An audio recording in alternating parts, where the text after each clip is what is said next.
Hello, everybody. Welcome back to the channel. I have, as promised, an Electoral College update. And I was going to just do a pre-recorded video, but I thought, why not go live? People can join live if they want, and they can watch later on if they want, which I'm sure most people will do because they get most of my views in the replays. But I thought I'd go live. I have some big updates, some very big updates. The last time I did an Electoral College prediction, it was before Tim Walz was selected as the vice presidential candidate for Kamala Harris. And there's been a lot of changes in the dynamics of the race since then. So I have a feeling that some people are going to be a little disappointed by the moves I make here and the way I say things are going right now. But I want people to remember this is simply a snapshot in time. This is not what I think or how I think the election is going to go. This is simply, if the election were held today, this is where I think things would be. Okay, so keep that in mind. And of course, please comment, like, subscribe. Tell me what you think in the comments about my prediction. Go back to my other video, my first one, and let me know what you think about that. Mind you, I want you to view it knowing that when I made that video, it was before Kamala Harris was choosing Tim Walz as her candidate, so as her vice presidential candidate. So keep that in mind. That was a couple weeks ago. We have a very different race now. So let's get to it. I want to show you how I left off last time. Okay, let's look at it just to prove to you. Now, the only mistake I made was up here in Maine. I didn't give Trump the district in Maine like I did for Harris, the district in Nebraska. So, and for those who don't know, there are three Electoral College or three different districts in Nebraska, and then I believe three different ones or two different ones in Maine as well, I believe. So they actually do make a big difference because there is one model where Trump gets to like 269 and he's missing one. And if you give him the main one, he's there. And I actually just realized that a couple days ago. I thought, wow, like not arranging the Maine and Nebraska electoral votes properly does really throw things for a loop. So, but that's how I had things before. As you can see, the light red is likely Trump. The light blue is likely Harris. And in the Rust Belt, I had Wisconsin going for Trump. Okay. So now let's get back to where we're at right now in the Electoral College. Make sure you're seeing what I'm seeing. Okay, good. I just want to make sure I can share this tab instead. Are you seeing it all now? Okay, perfect. So this is where we left off. This is the Electoral College map as of a couple weeks ago. The first change I'm going to make is the state of Nevada. Now, I have said many times on this channel that I was surprised at Trump leading in Nevada, but thus the polls showed him leading in Nevada.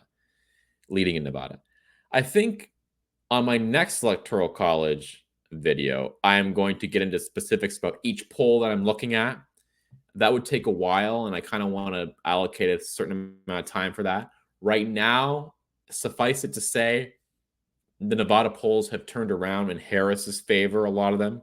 So, and Nevada is just a state that I was surprised that Trump was leading in. He had the no tax on tips thing. That may have had an effect.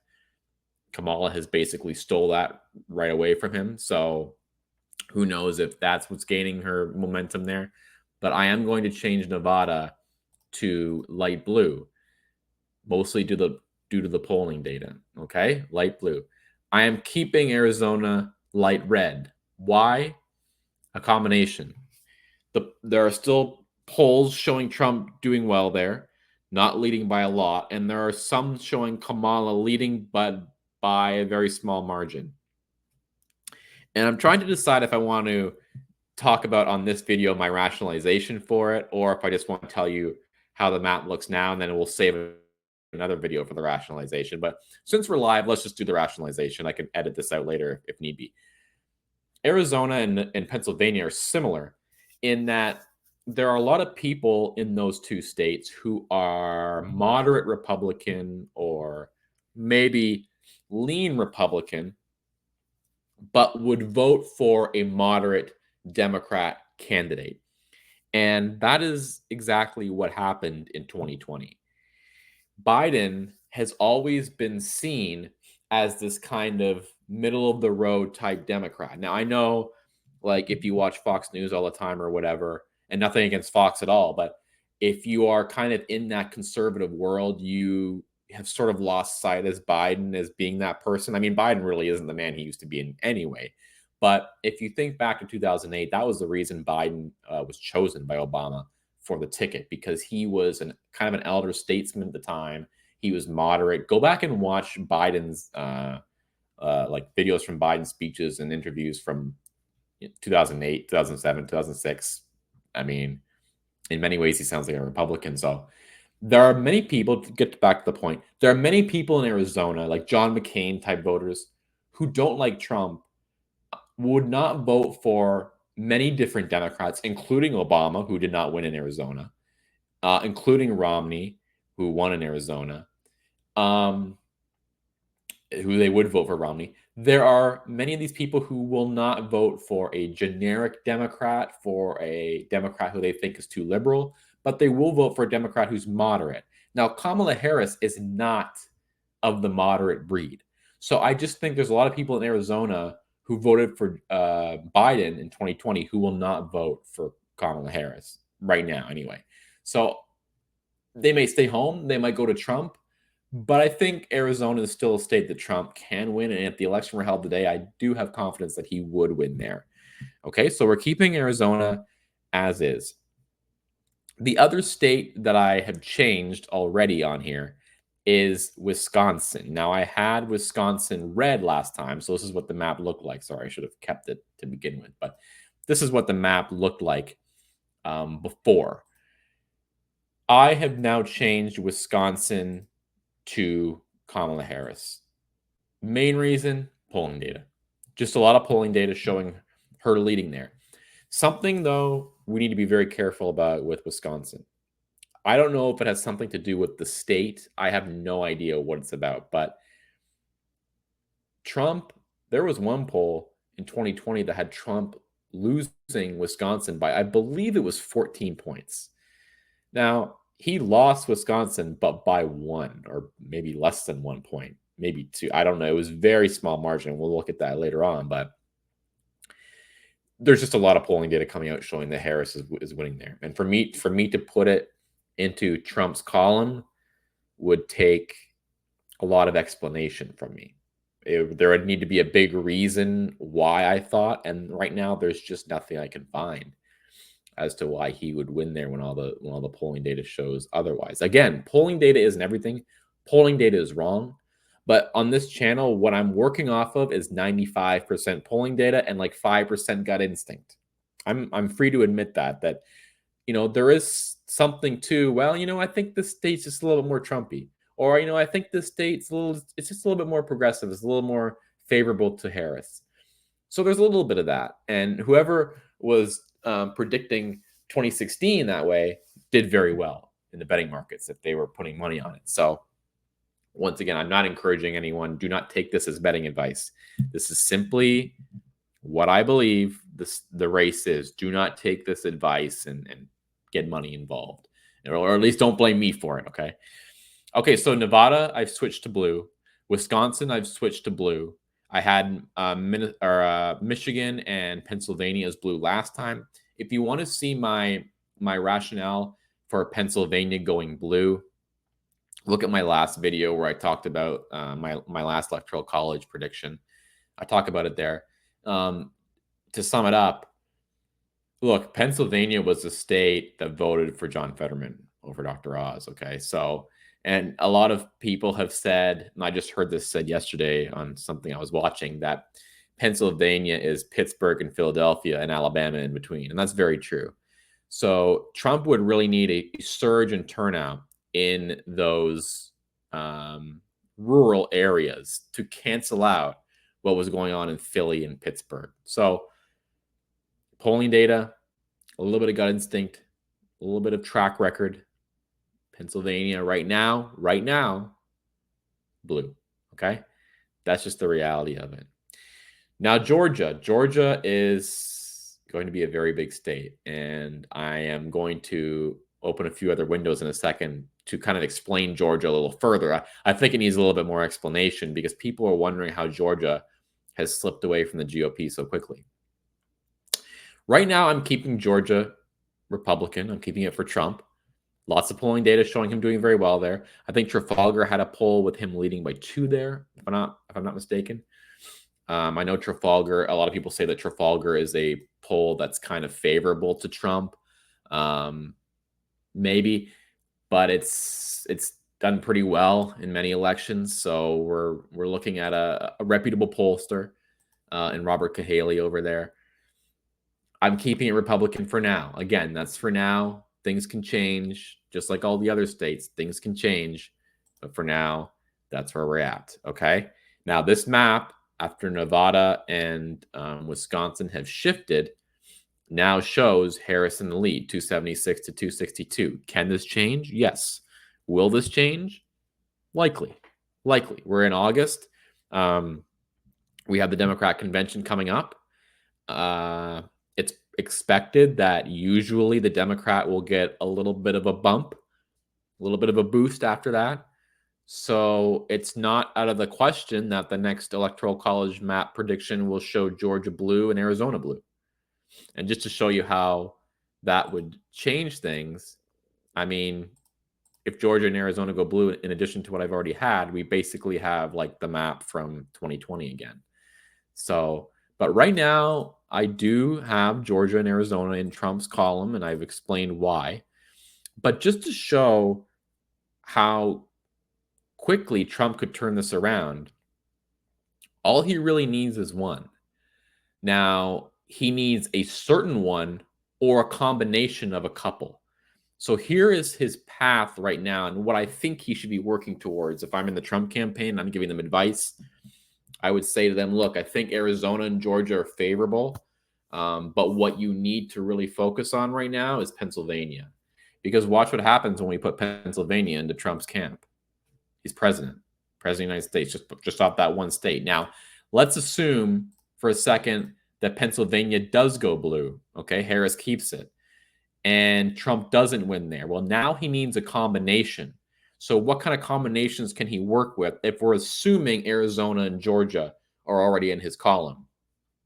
Well, he can work with the Nevada combination. Let's go Nevada red, Wisconsin red. That does it. Let's go Michigan, Nevada. That does it. Let's go, see, switch it back here for a second. Let's go Wisconsin and Michigan. That does it. So there are many different paths. And when you hear people talking about models, what they're doing is they're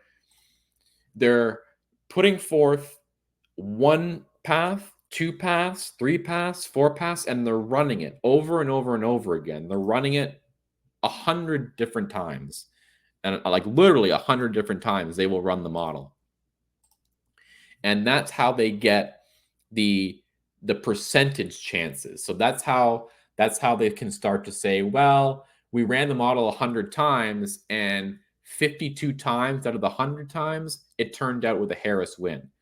That's what Nate Silver's doing. That's what a lot of top pollsters are doing. They're basically giving probabilities instead of here's who's going to win, here's who's going to lose. So I think right now Nate Silver has the probability at, I think he has it at about 54% for Kamala, just to show you how much and how drastically this race has changed. He had Trump at, I believe, at one point 70%. And he admitted today on the Megyn Kelly podcast that he actually thought Biden's chances of winning a couple of days before he dropped out were around 10%, which is extremely low for a candidate who's running for re-election. So, but now he has it almost completely inversed. He has it, I think it's 55-45 or something to that effect. But just so people know, that's what they're doing with the probabilities. They're running the model through, they're churning it through 100 different times, and they're seeing all the different paths and all the different combinations. And if they run that model 100 times and Trump wins 45 times out of 100, that's where they get the probability from. So that's just a little bit of inside baseball of how they do it. Now, I wanted to go a little bit further this time. Instead of just doing state by state and saying, like, here's how it's going to go, I want to delve into each state, because people are probably wondering, well, how are these states changing? What areas does each candidate have to win and have to do well in to win the state? And it's kind of a loaded question because, well, let me just show you exactly why. Let's pull up 2016 Georgia. Just make sure this is sharing. By the way, everyone on YouTube and X, please like, please comment, please subscribe. I appreciate you all watching. Let's go to 2016. And this is Georgia, okay? Trump won the state by 5 points, 50 to 45.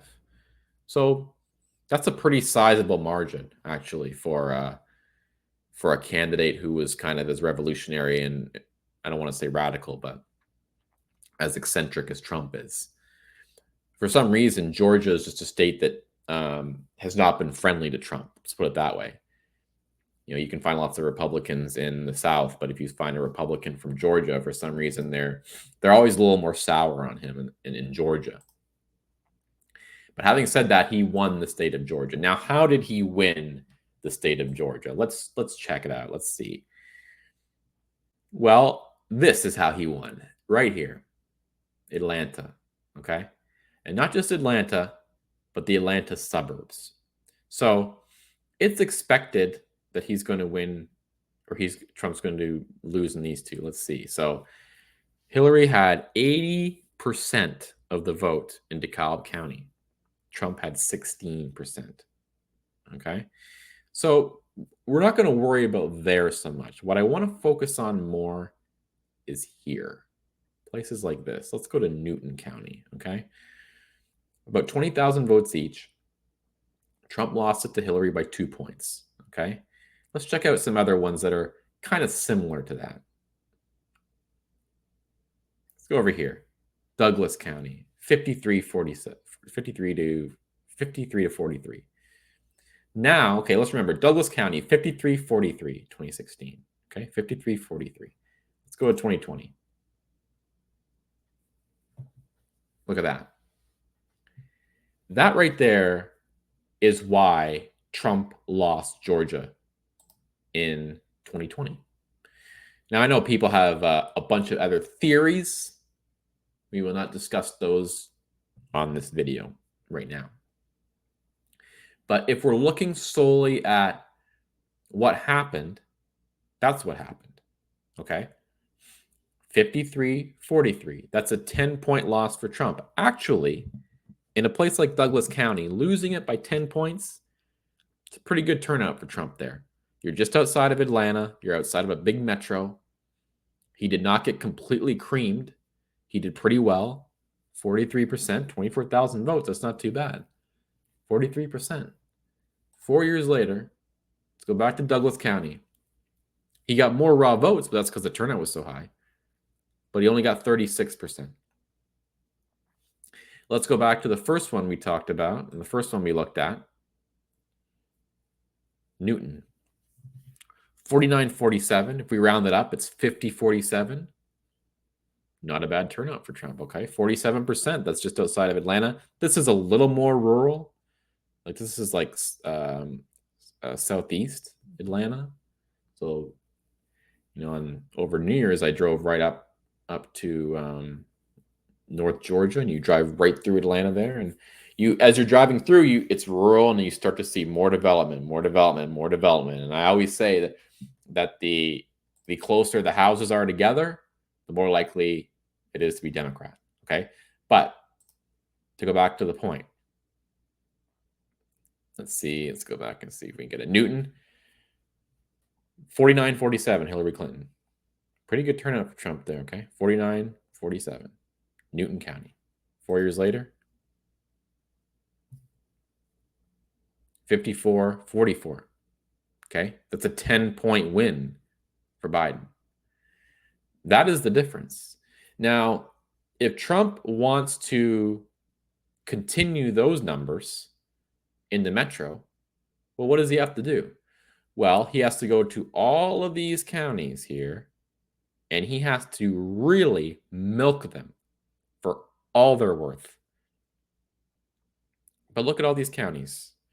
Not many votes to be had there. Let's say he goes from 69 and he runs up the score a little bit more to 75. What's that? 100 more votes? It's not going to do it. Look at how vote rich this whole area is. And I mean, I know this is kind of explaining the obvious, kind of like politics 101, but this is the race right now.